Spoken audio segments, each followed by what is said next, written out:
You've got questions, we've got answers. And I think that makes your pathway to university a lot easier. The brain, especially the first year if you pick the right subjects in year 11 and 12. Information. Here, and those signals run down through the spine. Here in our studio, we'll be bringing you the answer to these questions and more. Join us for Infomate. Assalamu alaikum and welcome to another edition of Infomate.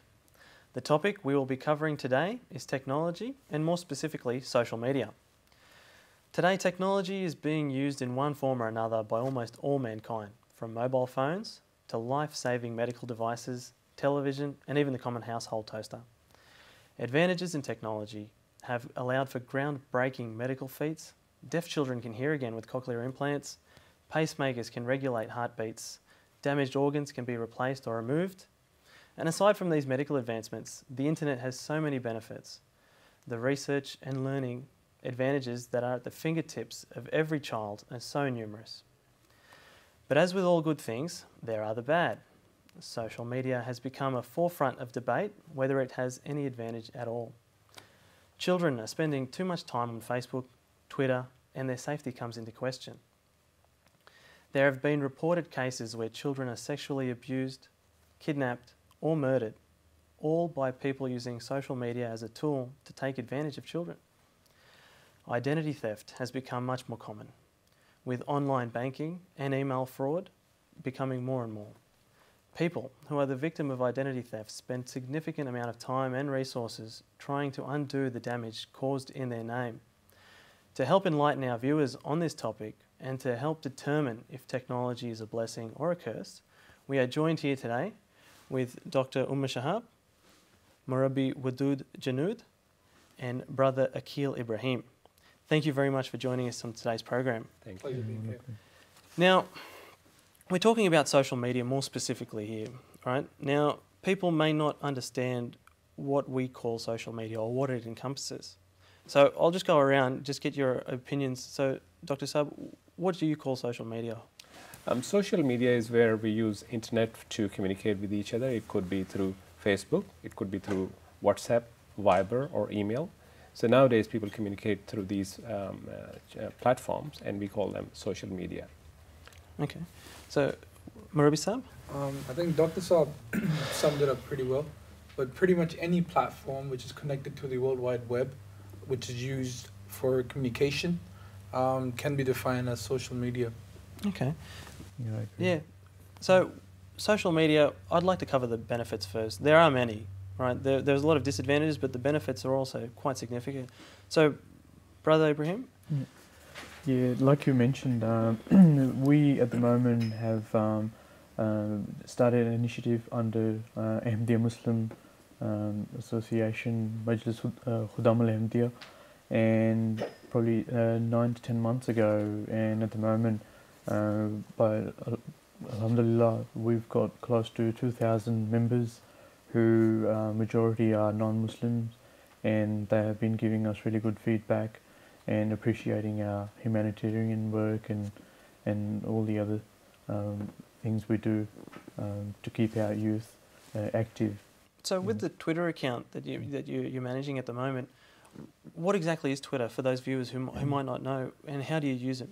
Twitter is at the moment one of probably the most famous social media tools where a lot of professional personalities and journalists use at the moment to keep up to date, most up to date information. And the advantage with Twitter is that any of your comment or your tweets can be retweeted to multiple users, and they can later on spread your word if they like it. And it has the capability to spread instantly, to a lot of people. And I think the other advantage is because it has you can send very short messages, so it does not have very long messages or photographs. So 140 characters. 140 characters is the limit here. Okay. So it's short messages it is used for. Yeah. So that's what you're doing right here in our community here in Australia. So where do you see that going? What's your aims for that? Our aim is to build the best picture of our organisation in a way that all external bodies would see our work and straight away through a picture we'll be able to tell exactly what we stand for: love for all, hatred for none, and Muslims for good of mankind are two of our famous hashtags. And recently at our humanitarian functions like planting a tree, Clean Up Australia Day, a Red Cross, they have been our most successful events so far. Okay, so you're using Twitter to help promote our local community events that we're doing here? You know, I've been in contact with journalists who regularly monitor such Twitter accounts because, you know, that information, it's easy to get across. It's out there, you know, in a split second. There's not much effort behind it. And Twitter has that professional touch to it, which, you know, Facebook may lack. So, you know, especially in regards to Jamaat, I know I myself follow the Khudamul Envy account. Yep. And, you know, being from Victoria, we also have a very active Twitter account, which I know is regularly monitored by MPs who, you know, see what Jamaat is up to. Okay. It's monitored by journalists.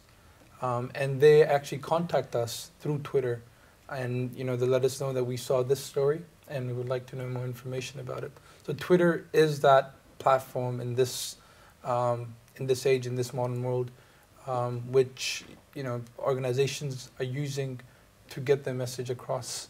And I think the prime example would be the recently held Jalsa Salana in UK. Oh, yeah. How the hashtag Jalsa UK and at Jalsa Connect was trending throughout those 3 days. And it enabled millions of Ahmadis all around the world to connect and let people know what they're seeing, what they're feeling, and, you know, get their messages across. So I think, you know, Jalsa UK was that prime example of how important, how useful Twitter can be. So we're using social media, just in our Jamaat here, nationally, internationally, to get the word of the activities that we're involved in, what we're doing in these communities. Now, technology, it's a broad topic. So what are some of the other advantages of, say, the internet? I think, you know, one of the advantages which I always mention, which I think, you know, stands out in regards to social media, and for that matter, internet, is that it's connected everyone together. This world, this earth, it's not as big as it used to be. We've become a global village. I'm connected to people in Canada. I'm connected to my fellow brothers in Canada, in America, in Pakistan, all, you know, in all parts of the world. So I think that benefit, you know, to me personally, I think it outweighs everything. Yeah. How this has managed to bring people together, again, on the basis of Quranic, prophecies, where a day will come where everyone will be connected, and internet and social media has, you know, fulfilled those prophecies, those Quranic prophecies. And it has also helped the speed with which we can transfer information from one place to the other, or we can gather knowledge. For example, you know, I was talking to you earlier that when I was doing research to find a paper, I need to write to a university. They'll send the paper in a few weeks or few days. But now, if I need any paper or book, within a few seconds, I can find it on internet. I can just Google it. Yeah. So the transfer information and the speed with which we can have the knowledge or spread the knowledge or spread the message across the world is amazing. So it is. I mean, just a few years ago, you'd have to go to the library, do all your research just to find any information on any topic. And it would be very specific because you'd have to know what you're looking for. Nowadays, you just Google it, whatever you need, the information comes up. You find not only the information you're looking for, you find the all-encompassing information around it, related topics, stuff like that. So definitely there are so many blessings. And you know, knowledge is blessing for all human beings. And, you know, I've personally gone through that era, especially in primary and secondary education, where in primary education, you know, internet wasn't there. It was all about library. It was all about, you know, going to the library, doing your research, getting the books out, and, you know, getting information from that. But slowly, I feel, and, you know, probably Brother Akil can also comment on that as well, that transition, you know, period where slowly the world shifted from, you know, from getting information from libraries and books, and that transition into the World Wide Web, where it became the source of, you know, all information. And that's how it is now in all high schools, in all primary schools. I remember, kids in grade 6, 7, they would have no idea what a computer is, let alone how to, use it. But now, kids from kindergarten, they start learning on the iPads and on computers. And so on and so forth. Even in some of the secondary schools these days, they're actually giving children laptops to help providing learn with all the programs that they need for knowledge. Because of their benefits, Yeah, because of the benefits. So, as with everything, like there's always the other side of the coin, right? We've discussed some of the benefits of technology and social media, but there are some advantages, and you hear about these glaring issues in the news and on social media as well. So, Dr. Saab, what are some of the drawbacks of technology here? Of course, everything has got has disadvantages if it is not used properly. So, for example, a lot of people use Facebook, and if we are not aware of the security and safety implication of Facebook and how to make our profile secure, people can steal our identity. Sometimes people pretend to be a child and they try to make a relationship of friend with the child, and people can bully on social media as well. So these are a lot of issues that we are facing nowadays. In the suburb I live in, there have been a couple of suicide cases because of that bullying. So although there are so many positive aspects of this social media, it is causing problems, and the way to monitor and the way to be careful about these things is to know about how to use this technology, this social media. Yep. So, Marissa, how can parents better arm themselves to keep an eye on these issues for their own children growing up, make sure they're not being cyberbullied or in relationships with people who are inappropriate? Yeah, it's very important. I was reading some facts and figures, and it was something like every 3 in 10 kids will suffer, will go through cyberbullying. Yep. This is becoming a new front in regards to crime. We see crime divisions, cyber crime divisions being appointed, pretty much in all, all authorities all across the world. But, coming back to what, parents can do, I think they need to understand what internet really is. Yep. They need to understand that internet is that window which opens up for their children in their rooms, on their mobile phones. And potentially behind that window is the world. It's the World Wide Web. Yeah. It has all sorts of information. So, once you realize that, once you put that into perspective, that it's what its potential is, I think parents can, better arm themselves in regards to safeguarding their children when it comes to internet or social media. And one of the main things which I always tell, parents in my Jamaat as well, that, routers should be in the parents' homes, in their rooms. They should make sure at night when they go to sleep, that the Wi-Fi is off. They should make sure that their kids, they're not sleeping with their cell phones. These are just, some precautions that you can take in regards to safeguarding your children. But I'm also completely against, such people who completely disconnect their children or their loved ones from the internet. Internet is the way of the future. It's going to be there whether you like it or not. It's going to shape and form our societies in the future. So it's always best to get on board with it, but in a controlled situation, in a situation which you can control, and a situation which would benefit your children more. And just adding to what Murabbi Saab said regarding what parents can do, I think it is very important that we as a parent lead by example. It's no point telling our children that you have been sitting on that computer for so long, or you have been using that phone for such a long time, where mother or father has been watching TV or drama all day, or sitting on Facebook all day. So we have to lead by example, and then we should be able to tell our children what is right, what is not, what is safe. And at the same time, there have to be some rules in school, in home. For example, we have rules in the world, we have rules in the country. With regards to social media and smartphones and computers, they have to be limited screen time for children, and they have to be some safe practices. For example, one of the families here, I know what they do when they go to sleep. Everyone's phone is plugged into a charger. Before they go to sleep, they don't take to their bedrooms. Similarly, there are some families where they think that it is very important to give a smartphone to a child on a younger age. I think it is important sometimes because of the safety and security, and they have to travel to school. Yep. But at the same time, children don't know what is right, what is wrong, and how to be safe on the phone. So those families, they have password in their children. I'm not saying that parents should not trust their children, but sometimes kids don't know about it.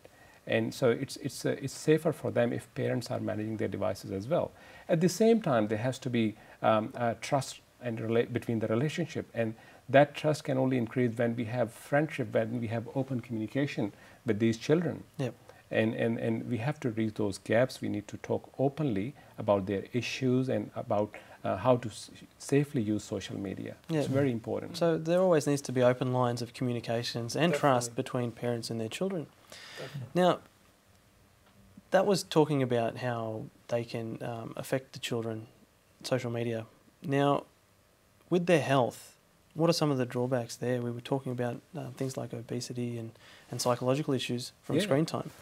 Yeah, that's one of the aspects of computer, internet, and social media is that normally is forgotten.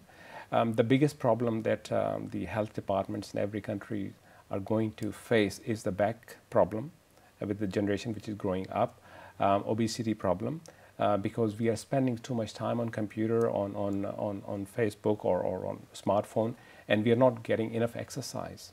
So back problem, posture problem, obesity.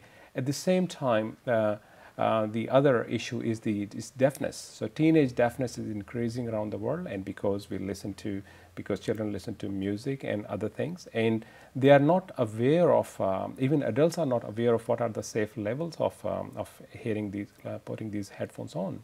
So, as an example, the simplest test is how loud it should be. If the person sitting next to you can hear the noise from your headphone, that means your headphone is too loud and is damaging your ear.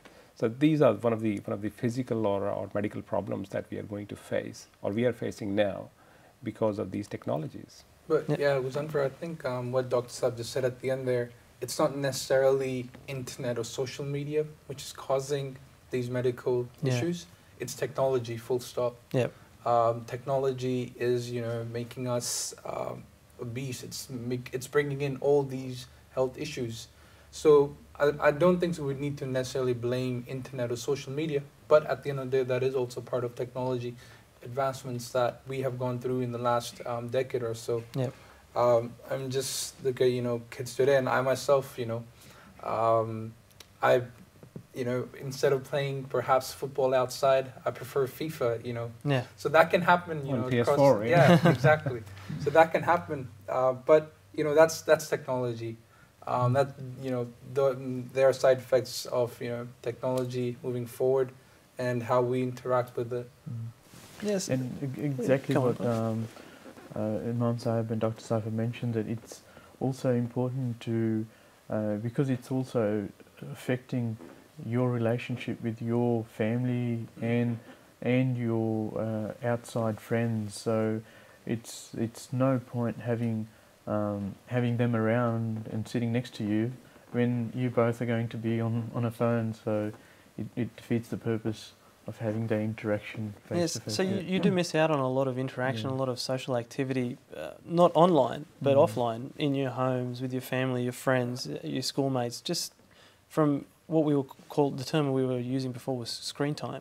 Spending too much time in front of a screen, be it a computer, a phone, a tablet, whatever it is, you should use all that stuff in moderation. So you're not overdoing which is the it. basic Islamic teaching. Yeah. Moderation and everything else, very important. That's the key. Excellent. And just as to what you said earlier, Brother Ibrahim, he was mentioning that meme he just came across earlier, where it pretty much said that internet was working, and I got to interact with my family and found out they're actually good people. It's a funny one, but Yeah. it is true because true, you don't yeah. realise it. You might go home, you'll sit down and you have dinner, and then everyone will just quietly get up and go off into their rooms, onto their laptops, or watching the TV shows. You know, so having that relationship at home is very important. Yeah. Where the time where you do turn it off. And you know, we're connecting with people perhaps, you know, across the world, but we fail to connect with, you know, our loved ones, our family, our friends, who are, you know, right next to us. We're missing them. Yeah, Yeah. exactly. It is. Now, I read an example where someone suggested that the best thing they did for their children was allow 1 hour, they called it the offline hour, at home, not at night, even just in the afternoon, where they turn it off, they hand all their devices in, they're not allowed to do anything. And the parent doesn't suggest what they can do. This child then sat at home for one day, she got bored. The next day she was bored, you know, complaining, I've got nothing to do. And then she decided to walk around and have a look at the house. You know, she find that, there's a bookshelf. So she did, she started reading. And that hour became her reading hour and she became enthralled with it. She went out and she went and got more books in the series. So just something like that does help get the children out there, have that relationship at home and make them experience something that they haven't experienced before. Kids these days growing up, I know, won't be able to go into a library and use the old indexing system to find what they need. They don't need to. Yeah. They don't need to. Yeah. But having that little broad knowledge does help. You know, even just buying a book from the bookshop, or whether it be reading it on the iPad or a Kindle now, right? So whatever it is, as long as they're doing something that's giving them a bit more knowledge rather than surfing the web or posting Twitter accounts. And just on that, it's also giving you that confidence that if you're talking to someone, you can instantly check if the facts are correct by just behind the scene checking what is there. Just double checking and you everything. can correct them that, you know, this is not right. Now, Brother Ibrahim, we'll come to you with this one. Now, professionally, how would my Twitter account affect me if I was going for a job interview? Yeah, this is a really good question because you might think that it's, well, only your friends might be looking at your profile, but these days you can just never trust any social media because they can behind the scene can sell your just data, you know, because that's how they make money for marketing and everything. But importantly, you need to, whenever you post something, make sure that you check, think for 3 seconds that outside the square that your employer or, you know, other people outside your friendship and organisation can also view, and they may hold you against your comments. Okay. I think what they, you know, we use the internet, but that doesn't necessarily, you know, define what internet is, and that's why I always use, you know, those 3 W's which we often ignore. It's the World Wide Web.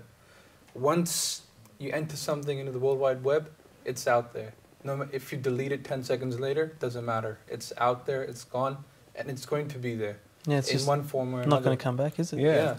And just what Brother Ibrahim was saying earlier, you know, bosses, they do, you know, look at social, you know, one's life on the World Wide Web. And one of the prime examples is, for example, this gentleman from England. This was on the news. This was all over Australia. This gentleman from England, he was holidaying in Australia, and there was a shark which washed up on the shore. So he helped. So he was doing a good deed by helping the shark get back into the ocean. But someone made a video and they posted it online, and his boss came across it somehow, and you know, he fired him from work because he had told his boss that he was sick, that he had taken a sick leave, but he was holidaying in Australia. Yeah. So it just shows, you know, what social media or internet can actually, you know, entail. And you know, similarly, what you said earlier is, you know, in teenagers, a lot of people do a lot of inappropriate things, and they are very quick to post those photos or their comments on Facebook. A lot of employers actually check your Facebook account, what you have been doing, what sort of person you are. Similarly, a lot of elite universities, before they give you admission, they check your Facebook account. So we have to be very careful what we post, what we say, and sometimes it can be taken in the court of law, what you have said there. So we have to be careful what we say. You know, in Islam, in Urdu we say, "Pehle tolo, phir bolo." It's the same thing applies to Facebook. Yeah. So professionally and academically, social media or the inappropriate use of social media can have an effect on your personal life. Correct. You could get fired from work. You might not get into the university you needed for your future. Correct. It's terrible. Now, you were mentioning inappropriate posts on Facebook. That leads us into the next bit that we wanted to cover, is inappropriate texts, pictures, what they're calling sexting these days. Now, what does that involve really? Yeah, a lot of parents actually are not aware of that. Sexting is a major problem in teenagers and children as well. So what they're doing, using their smartphones or some other things, they're taking their inappropriate pictures and photos and they're posting them to their friends, sometimes just for fun, sometimes under pressure from their friends. And some of the websites are claiming that your photo will stay there for only a few minutes and that it will disappear. But as you said earlier, once you enter anything on the web, on the internet, it's there forever. So children and teenagers, everyone has to be very careful. It's not only unsafe, but also in a lot of countries it is illegal as well. And not only sexting is not only about pictures, it's about inappropriate texts as well. So we have to be careful, and it's a major problem among young people using smartphones and computers, and it has safety implications, security implications. It also have psychological implications. Once you post your photo, it can be hacked, it can be photoshopped, it can be distributed to anyone. So people have to be very careful about how they use their photograph and what text they send out. Rabbi Sab, you mentioned to me earlier as well that there was other uses. What are people doing with these photos that they're being sent these days? Just for example, I mean, Dr. Sab summed it up pretty well, but this new crime has come up, which is, again, against, I mean, government has to come out and they've made, laws against it, and it's called revenge porn.